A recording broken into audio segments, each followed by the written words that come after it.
Na, bet su Greimu mes buvau kaime, netoli Šartro, rodos, jo buvo tokie, taip sakant, vasaros namai, kuris gyveno beveik nuolat. Ten sėdėjome visą naktį, gėrėme vyną ir kalbėjomės apie įvairius reikalus.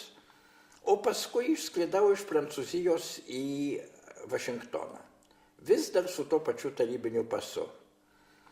Ir Vašingtone buvau iš karto pakviestas į Amerikos kongreso komisiją, liudyti apie žmogaus teisų padėtį Lietuvoje.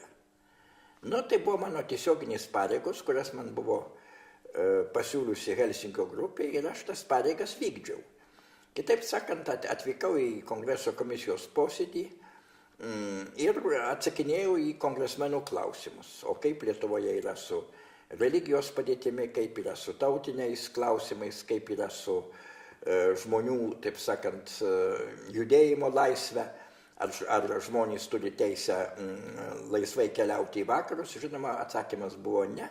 Ne tik laisvai keliauti į vakarus, bet net keisti savo gyvenamąją vietą Lietuvos teritorijoje arba iš Lietuvos išvykti į kokią kitą tarybinę respubliką. Tai irgi yra sunkus dalykas, kadangi buvo tas priregistravimo reikalavimas. Nu, visą tai aš paaiškinau, tai galbūt amerikiečiams nebuvo jau ir kažkas naujo, bet pats faktas, kad žmogus iš Tarybų sąjungos ir dar su tarybiniu pasu apie tuos dalykus laisvai ir atvirai kalba, buvo naujovė. Kaip kažkas anais laikais gerai pasakė, vakarų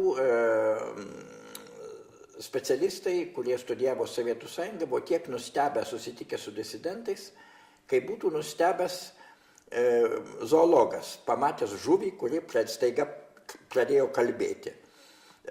Žuvis lygi tol buvo nebylios. Na ir toje kongreso komisijoje pakalbėjęs, aš taip pat nemažai kalbėjau per radiją ir kuo toliau, tuo laisviau, bet iš Vašingtono, kur atsakinėjau į kongreso komisijos klausimus, tai visa buvo daroma viešai ir paskui tas viskas pateko į Amerikos kongreso protokolus, yra tokie vadinami Congressional Records. Ten nuo Amerikos įsikūrimo lygi šių dienų tie protokolai yra renkami ir spausdinami ir leidžiami atskiromis knygomis ir patekti į juos jau reiškia, galima sakyti, patekti į istoriją, virsti istorijos dalimi. Nu, man tas, taip sakant, likimas teko.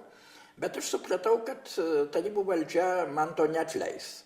Ir matyt, kaip nors reaguos, tik ne visiškai aišku kaip.